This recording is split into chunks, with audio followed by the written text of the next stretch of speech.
अगर आप गांव से बिलोंग करते हो तो आपने देखा होगा, गांव में भैंस होती है। अगर वो कीचड़ में चली गई तो कीचड़ में जब वो जाती है तो उसके शरीर पर एक जोग होता है, एक परजीवी होता है जो कि उसके शरीर से चिपक जाता है और चिपक के वो उसके खून को पीता रहता है और यह तब तक चूसता रहता है कि जब तक उसको भैंस के शरीर से अलग न किया जाए। तो वैसे ही ये जो क्रेडिट कार्ड है आपके जेब में एक जोक की तरह है, यानी कि एक परजीवी की तरह है। यह आपसे शॉपिंग और खर्च कराता रहेगा और आपको फाइनेंशियली कमज़ोर करता रहेगा, आपके पैसे को चूसता रहेगा। कोई भी बैंक हो वो अपना क्रेडिट कार्ड बेचना चाहती है और एक क्रेडिट कार्ड वाले यहीं पर नहीं रुकते, ये आपको नो कॉस्ट EMI के ट्रैप में भी फंसाने की कोशिश करते हैं। 50 दिन का उधारी आपको मिलता है क्रेडिट कार्ड। आप क्रेडिट कार्ड का यूज कीजिए, क्योंकि ज़रूरत में किसी के सामने हाथ फैलाने से तो अच्छा है कि आप क्रेडिट कार्ड से पेमेंट कर दो। नमस्कार दोस्तों, क्रेडिट कार्ड की काली सच्चाई क्या है आज आपको जानने का मौका मिलेगा इस वीडियो के माध्यम से। क्या आपको पता है दुनिया का सबसे बड़ा बोझ क्या है? वह है कर्ज। कर्ज से बड़ा बोझ कुछ भी नहीं होता है, क्योंकि कर्ज के दलदल में जो एक बार फंस गया उसका वहां से निकलना मुश्किल हो जाता है। तो आज हम एक ऐसे ही कर्ज के बारे में बात करने जा रहे हैं, क्रेडिट कार्ड से कर्ज लेना। क्रेडिट कार्ड यूज करना आज की डेट में हर युवा की पहली पसंद बन गई है। आज हर युवा के जेब में क्रेडिट कार्ड है और जो भी चाहते हैं वो पलक झपकते ही खरीद लेते हैं। बस करना क्या है, कार्ड को स्वाइप ही तो करना है, वो सामान अपनी। लेकिन पता है दोस्तों, एक क्रेडिट कार्ड का यूज करने की लत आगे चलकर उन्हीं युवाओं पर बहुत भारी पड़ने वाली होगी। अगर समय पर बिल पेमेंट नहीं किया तो ये क्रेडिट कार्ड कंपनियां बहुत भारी भरकम इंटरेस्ट वसूलती हैं। अगर आपने ड्यू डेट पर बिल नहीं भरा तो आइए इस वीडियो में समझते हैं ये क्रेडिट कार्ड काम कैसे करता है और यह डेबिट कार्ड से अलग कैसे है। डेबिट कार्ड वह होता है जिससे आप आसानी से ATM में जाकर पैसे निकाल सकते हो अगर आपके अकाउंट में पैसे है तो। लेकिन क्रेडिट कार्ड में आपको लोन दिया जाता है, वो भी कितने दिन का वो हम समझते हैं आगे। क्रेडिट कार्ड यानी कि लोन पर पैसे यूज करना। एक्चुअली क्रेडिट कार्ड आपको बैंक से मिलता है। बैंक आपको क्रेडिट कार्ड देने से पहले आपके बैंकिंग रिकॉर्ड को चेक करती है। बैंक चेक करती है कि आपका सिविल स्कोर क्या है। आपने लोन अगर लिया है तो समय पर उसका पेमेंट आप कर रहे हो कि नहीं कर रहे हो। ये सारे पैरामीटर चेक करने के बाद बैंक आपको क्रेडिट कार्ड प्रोवाइड करती है। और अब जब आपको क्रेडिट कार्ड मिल जाता है तो उसके कुछ लिमिट्स होते हैं और वो डिपेंड्स करता है आपके सिविल स्कोर के ऊपर। और अब जैसे आपके कार्ड की लिमिट अगर 50,000 है और अगर आपने 50,000 यूज कर लिया तो 50,000 आपको लौटाना भी है बैंक को। तो इसके लिए बैंक आपको 45 से 50 दिन का समय देती है। देखिए, अगर आप क्रेडिट कार्ड यूज करते हैं तो बैंक की तरफ से कुछ रूल होते हैं जिसको बोलते हैं क्रेडिट कार्ड साइकिल। एग्जाम्पल के लिए, अगर आपके पास एक क्रेडिट कार्ड है और जिसका बिलिंग साइकिल 1 अगस्त से 1 सितंबर तक है, तो आप 1 अगस्त से लेकर 1 सितंबर तक जो भी शॉपिंग करेंगे उसका बिल नेक्स्ट, यानी कि आपको 50 दिन का समय दिया जाता है बैंक की तरफ से। 50 दिन का उधारी आपको मिलता है क्रेडिट कार्ड पर।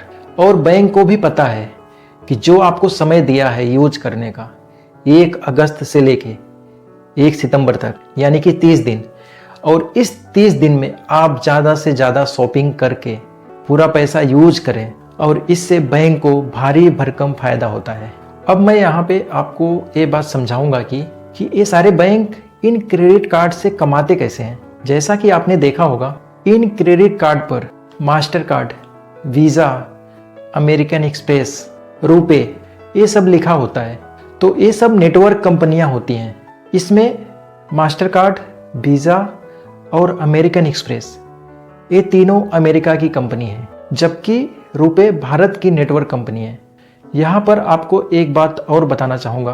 पहले क्या होता था, जब भी हम कोई डेबिट कार्ड यूज करते थे, जैसे कि SBI का डेबिट कार्ड अगर हम यूज कर रहे हैं तो हम SBI के ATM से ही पैसे निकाल सकते थे।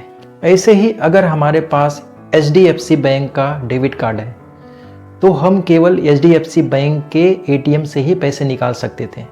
और यह सब ऐसा इसलिए होता था, कोई भी बैंक अपने कस्टमर का डेटा किसी दूसरे बैंक के साथ शेयर नहीं करना चाहती थी, क्योंकि अगर यहाँ पर SBI का डेटा HDFC बैंक के पास चला गया और HDFC बैंक का डेटा SBI के पास चला गया, तो यहाँ पर क्या हो सकता है कि HDFC SBI के जो यूजर हैं उनका डेटा यूज कर सकती है और उनको अपने में मिला सकती है। और सेम यही चीज़ SBI के साथ भी हो सकता है। SBI भी क्या कर सकती है कि HDFC के कस्टमर का सारा डिटेल लेके अपने आप में मिला सकती है। तो ये डर बना रहता था इन कंपनियों के दिमाग में, और इससे कस्टमर को भारी परेशानी होती थी, क्योंकि अगर कहीं कस्टमर जाता है और वहाँ पर SBI का ATM नहीं है तो वो HDFC या अदर बैंक के ATM में डेबिट कार्ड यूज करके पैसे नहीं निकाल सकता था। तो ये सब प्रॉब्लम होती थी पहले। और अब इस डर को दूर करने के लिए ये नेटवर्क कंपनियां पिक्चर में आती हैं, जैसे master card, visa, RuPay, American express. इन्होंने ये कहा इन कंपनियों को कि आप एक काम कीजिए, जितने भी आपके कस्टमर हैं उनका डिटेल आप मुझे दे दो, हम उनको वेरीफाइड करेंगे और किसी भी कस्टमर का डिटेल हम किसी दूसरे बैंक के साथ शेयर नहीं करेंगे। और इससे एक फ़ायदा क्या होगा कि किसी भी बैंक का यूजर किसी दूसरे बैंक के ATM से आसानी से पैसे निकाल सकता है। जैसे SBI का यूजर HDFC के बैंक के ATM से पैसे निकाल सकता है और HDFC कार्ड का यूजर SBI के ATM से आसानी से पैसे निकाल सकता है। तो ये फ़ायदा होगा, और ये सब होगा बिना डेटा शेयरिंग के, और इस चीज़ पर सारे बैंक रेडी हो जाते हैं। और ऐसे ही किसी भी बैंक के स्वाइप मशीन से आप आसानी से क्रेडिट कार्ड से भी शॉपिंग कर सकते हो। और अक्सर आपने पेट्रोल पंप और किराना की दुकानों पर ऐसा करते हुए देखा होगा। तो इस तरीके से जितनी भी कंपनियां हैं, master card, visa, RuPay, American express, ये सभी डेबिट कार्ड और क्रेडिट कार्ड का सारा डिटेल्स, सारा डेटा अपने पास रखती हैं। और यहाँ पर ध्यान देने वाली बात यह है कि ये सारा डेटा ये सारी कंपनियां भारत में ही रख सकती हैं। ऐसा नहीं कि अमेरिका की कंपनी है तो अमेरिका में लेके जाए सारा डेटा, नहीं, इनको भारत में ही रखना है, क्योंकि गवर्नमेंट ऑफ इंडिया का ऐसा रूल है कि इंडियन कस्टमर का डेटा आप इंडिया से बाहर नहीं रख सकते हो। और ये सारी कंपनियां इस रूल को फॉलो भी करती हैं। और इसके बदले ये नेटवर्क कंपनियां और बैंक हर ट्रांजैक्शन पर कुछ चार्जेस आपस में बांट लेते हैं। एक क्रेडिट कार्ड कंपनियां जैसे कि Mastercard, Visa, American Express, हर ट्रांजैक्शन पर जो चार्ज आपस में बांटती हैं वो कुछ इस तरीके से है। एक कंपनियां पेमेंट प्रोसेसिंग नेटवर्क का काम करती हैं, और जब भी आप किसी दुकानदार से सामान खरीदते हैं और क्रेडिट कार्ड से पेमेंट करते हैं तो ये नेटवर्क कंपनियां उस ट्रांजैक्शन का प्रोसेस करती हैं। तो इनका काम जो पहला होता है डेटा को ट्रांसफ़र करना, ट्रांजैक्शन की जानकारी को कार्ड जारी करने वाले बैंक जिसको इशूअर बैंक बोलते हैं और दुकानदार के बैंक जिसको एक्वायर बैंक बोलते हैं के बीच में ट्रांसफ़र करती हैं। सुरक्षित तरीके से ट्रांजैक्शन को प्रोसेस करना और धोखाधड़ी को रोकना। पेमेंट सेटलमेंट यानी कि दुकानदार को पैसे पहुंचाना और कस्टमर के बैंक से पैसे काटना। तो हर ट्रांजैक्शन पर इनके बीच में जो चार्जेस डिवाइड होता है जिसको मर्चेंट डिस्काउंट रेट बोलते हैं, यानी कि MDR। इशूअर बैंक यानी कि जो बैंक कार्ड को जारी करता है उसको कुल ट्रांजैक्शन का लगभग 1 से 2% मिलता है। एक्वायर बैंक यानी कि जो दुकानदार या मर्चेंट के साथ काम करता है उसको 0.1 से लेकर 0.5% तक मिलता है ऑन एवरी ट्रांजैक्शन। और नेटवर्क कंपनियां जैसे master card, Visa, American express, RuPay, इनको हर ट्रांजैक्शन पर 0.05 से लेकर 0.1% तक मिलता है। अब यहाँ पर मर्चेंट डिस्काउंट रेट जिसको MDR बोलते हैं, इसको मैं आगे अभी आपको बताऊंगा MDR क्या होता है। अब दुकानदार को कस्टमर से पेमेंट लेने के लिए MDR को भी पे करना होता है, और यह चार्ज उनके बैंक और नेटवर्क कंपनी के बीच तय होती है। अब यहाँ पर एक एग्जाम्पल से हम समझते हैं कि मान लीजिए आप 1000 रुपये का रेस्टोरेंट में खाना खाते हो, जहाँ पर आपको 1000 का बिल पे करना है क्रेडिट कार्ड से। तो इसमें जो इशूअर बैंक होता है 10 से 15 रुपये तक का चार्ज करेगा, एक्वायर बैंक 5 से 10 रुपये तक चार्ज करेगा, और visa, master card, American express, ये सब 1 से 2 रुपये लेंगे। अब यहाँ पर जो रेस्टोरेंट वाला होगा वो 20 रुपये MDR को पे करेगा। अब इन सब के बावजूद जो रुपया बचेगा वो दुकानदार का ओरिजिनल रुपया होगा, वही उसका फ़ायदा होगा। अब यहाँ पर हम आपको MDR के बारे में बताना चाहेंगे कि MDR क्या है। MDR यानी कि मर्चेंट डिस्काउंट रेट।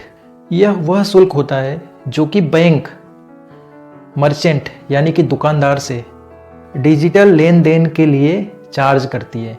जब भी कोई customer debit card, credit card या किसी दूसरे डिजिटल माध्यम से पेमेंट करता है दुकानदार को, तो बैंक उस दुकानदार से MDR यानी कि मर्चेंट डिस्काउंट रेट के रूप में चार्ज लेती है।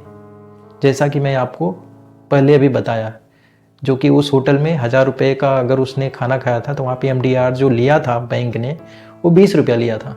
तो शायद अभी आप समझ गए होंगे कि MDR क्या होता है। और इसीलिए अक्सर आपने देखा होगा कि जो छोटे दुकानदार होते हैं वो क्रेडिट कार्ड से पेमेंट लेने से बचते हैं, अवॉइड करते हैं, जबकि जो बड़े दुकानदार होते हैं और जो मॉल वाले होते हैं वो बहुत ही धड़ल्ले से यूज करते हैं, क्योंकि उनके यहाँ पर ट्रांजैक्शन बहुत ज़्यादा होता है। और कुछ दुकानदार या मॉल वाले ये जो चार्जेस होता है उसको अपने प्रोडक्ट में ऐड कर देते हैं, तो उनको कोई भी नुकसान नहीं होता, वो भी वो कस्टमर से ही ले लेते हैं। इसके अलावा जो बैंक कार्ड इशू करता है वो और भी अलग अलग तरीके से पैसे कमाता है, जैसे कि transaction charge, late payment charge, EMI interest charges, cash withdraw charge, over limit fee और एनुअल फ़ी। तो इन सब माध्यमों से भी जो बैंक कार्ड इशू करती हैं वो इन सब तरीके से भी बहुत ही ज़्यादा पैसा कमाती हैं। और यही कारण है कि कोई भी बैंक हो वो अपना क्रेडिट कार्ड बेचना चाहती है, और एक क्रेडिट कार्ड वाले यहीं पर नहीं रुकते, ये आपको नो कॉस्ट EMI के ट्रैप में भी फंसाने की कोशिश करते हैं। देखिए, नो कॉस्ट EMI के कुछ फ़ायदे हैं तो कुछ नुकसान भी है। अब फ़ायदा यह है कि बिना किसी ब्याज के किस्तों का भुगतान करना, यानी कि बिना किसी इंटरेस्ट के EMI का भुगतान करना, ये फ़ायदा है नो कॉस्ट EMI में। फॉर एग्ज़ाम्पल, अगर कोई भी सामान 10,000 का है और 6 महीने के लिए नो कॉस्ट EMI पर है तो आपको हर महीने 1,667 रुपया ही चुकाना होगा।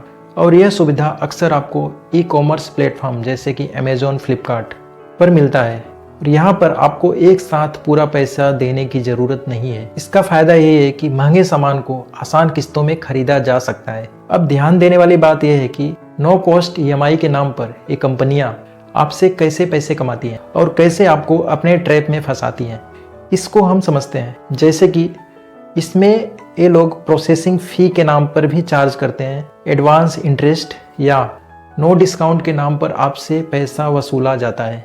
ये सब हिडन चार्ज होते हैं और ये सारे चार्ज स्टार्टिंग में आपको पता नहीं चलते हैं।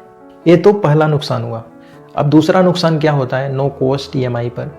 ये नो कॉस्ट EMI आपके क्रेडिट कार्ड लिमिट को घटा देती है, और अगर समय पर आपने EMI का पेमेंट नहीं करते हैं तो ये बहुत ही हैवी पेनाल्टी लगाती हैं।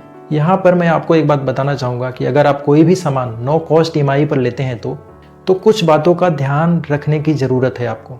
जैसे कि आपको पता करना है इसमें कोई हिडन चार्ज तो ऐड नहीं है, और इनके जो टर्म कंडीशन होते हैं उसको आपको अच्छी तरीके से पढ़ना चाहिए। तो इन सब चीज़ों का आपको ध्यान देने की ज़रूरत है जब भी आप नो कॉस्ट EMI में जाते हैं। तो यहाँ पर मैं आपको बिल्कुल भी नहीं कह रहा हूँ कि आपको क्रेडिट कार्ड का यूज़ नहीं करना चाहिए। बेशक आप क्रेडिट कार्ड का यूज कीजिए, क्योंकि ज़रूरत में किसी के सामने हाथ फैलाने से तो अच्छा है कि आप क्रेडिट कार्ड से पेमेंट कर दो। जब भी कोई आपको अर्जेंट हो, बहुत ही ज़्यादा ज़रूरी है, तभी आप क्रेडिट कार्ड का यूज़ कीजिए। जैसे कि मेडिकल इमरजेंसी होता है या बहुत ही अर्जेंट हो, तभी आप क्रेडिट कार्ड का यूज़ कीजिए और समय पर उसका बिल भी भर दीजिए, तब तो क्रेडिट कार्ड का यूज करना सही है।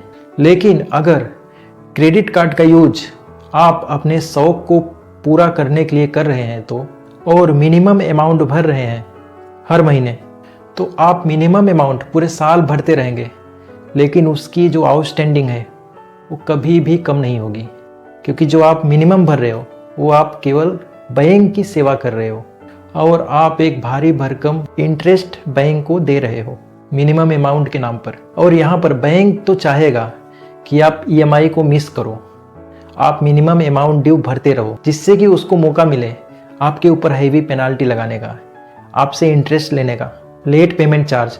और इनका जो पेनाल्टी होता है 2 से 3% मंथली होता है, और अगर आप इसको 3% मानकर चलते हो मंथली तो 36% होता है साल का, जो कि एक बहुत ही ज़्यादा अमाउंट है। और अगर आप बिल को पेमेंट करने में एक दिन भी लेट हो जाते हो तो ये बैंक, ये क्रेडिट कार्ड कंपनियां एक दिन का इंटरेस्ट नहीं लेती, ये आपसे पूरे 45 दिन का इंटरेस्ट वसूलती हैं। तो यहाँ पर एक छोटे से एग्जाम्पल के थ्रू मैं आपको समझाता हूँ। अगर आप गांव से ताल्लुक़ रखते हो, अगर आप गांव से बिलोंग करते हो, तो आपने देखा होगा गांव में भैंस होती है। अगर वो कीचड़ में चली गई तो कीचड़ में जब वो जाती है तो उसके शरीर पर एक जोग होता है, एक परजीवी होता है जो कि उसके शरीर से चिपक जाता है और चिपक के उसके खून को पीता रहता है।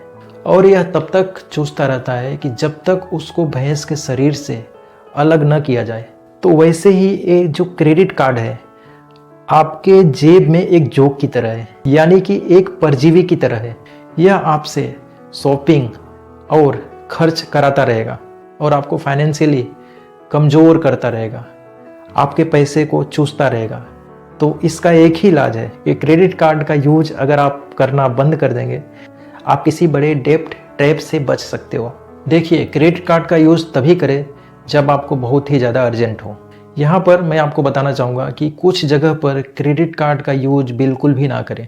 जैसे कि जब भी आप कोई ट्रेन टिकट बुक करते हैं तो ट्रेन टिकट बुक करने के लिए क्रेडिट कार्ड का यूज ना करें, क्योंकि यहाँ पर IRCTC आपसे 1 से 2% एक्स्ट्रा चार्ज करता है। पेटीएम, गूगल पे, अमेजन पे के वॉलेट में पेमेंट करने के लिए क्रेडिट कार्ड का यूज बिल्कुल भी ना करें। अगर आप ऐसा करते हैं तो इस पर आपको 2 से 3% एक्स्ट्रा चार्ज लगता है। सबसे ज़रूरी बात, कभी भी क्रेडिट कार्ड से कैश विथड्रॉ नहीं करना चाहिए, नहीं तो आप बहुत ही बड़े डेब्ट ट्रैप में फंस सकते हो। साथ ही साथ किसी एक क्रेडिट कार्ड से किसी दूसरे क्रेडिट कार्ड का पेमेंट नहीं करना चाहिए, क्योंकि यहाँ पर इंटरेस्ट रेट और प्रोसेसिंग फ़ी एक्स्ट्रा लगेगी। साथ ही साथ इंश्योरेंस और LIC के प्रीमियम को भरने के लिए क्रेडिट कार्ड का यूज नहीं करना चाहिए, क्योंकि यहाँ पर भी 1 से 1.5% एक्स्ट्रा चार्ज लगेगा। और मोस्ट इम्पॉर्टेंट,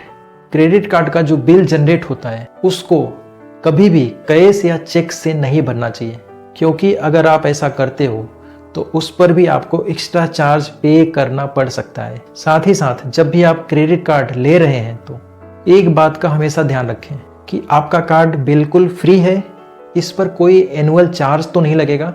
और मेरा उनके लिए सजेशन है जो क्रेडिट कार्ड के डेब्ट में फंसे हुए हैं, अगर आप मिनिमम पेमेंट कर रहे हो तो आप पूरे साल मिनिमम पेमेंट भरते रह जाओगे, लेकिन आपके क्रेडिट कार्ड का बिल कभी भी पूरा नहीं होगा, आउटस्टैंडिंग कभी भी क्लियर नहीं होगा। यहाँ पर आपको क्या करना चाहिए कि अपने किसी दोस्त या रिलेटिव से पैसे लेकर उसका जो भी टोटल आउटस्टैंडिंग है वो एक साथ भर कर क्लियर कर देना चाहिए। और अगर आपको अपने किसी फ्रेंड रिलेटिव से भी पैसे नहीं मिल रहे हैं तो आपको पर्सनल लोन लेना चाहिए।